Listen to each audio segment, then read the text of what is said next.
Namaste. Humanity is entering the most pivotal phase of its existence.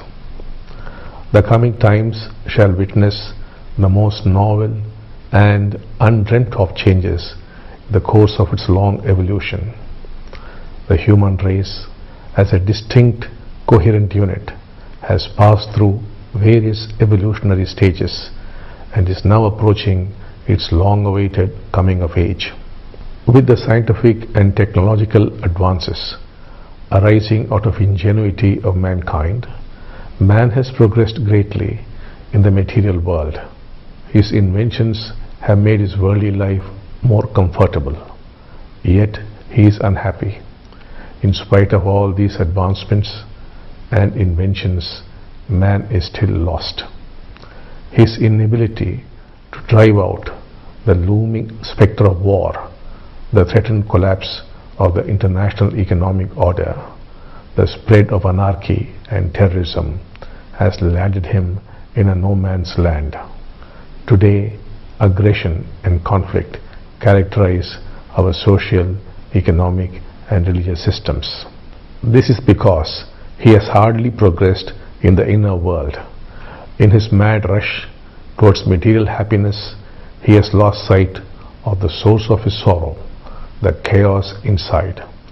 Not recognizing the emptiness within, he indulges in various pursuits, all of which essentially serve to keep him busy in an attempt to run away from that emptiness.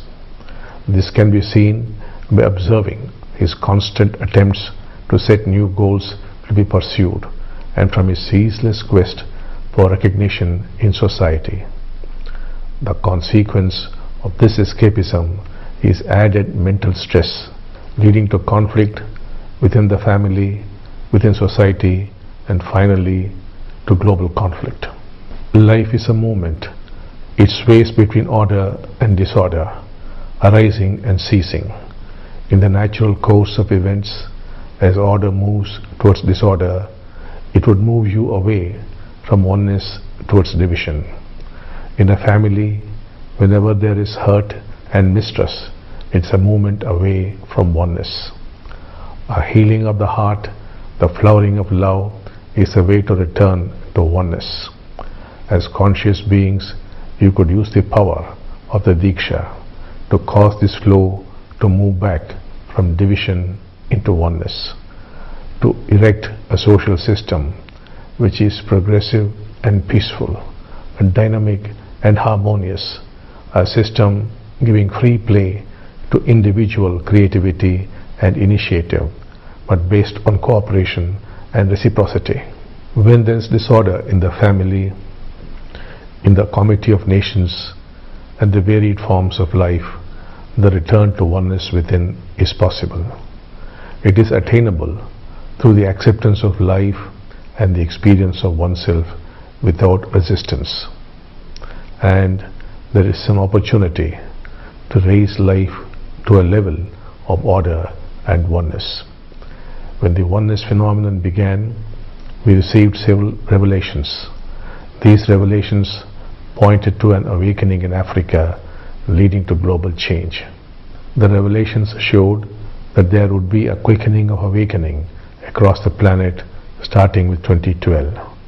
All one needs to be is a seeker with passion, one who is concerned about humanity and the suffering of all life. Those who have the passion within are the ones that would quickly get awakened.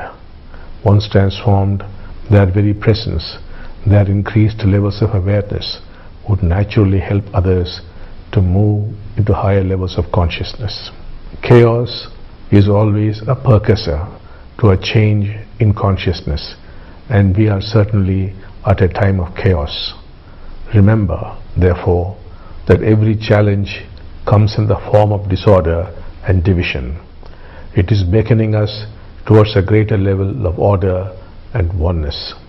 Since psychologically we are inseparable from the rest of humanity, every individual who awakens to oneness automatically impacts several thousands of beings.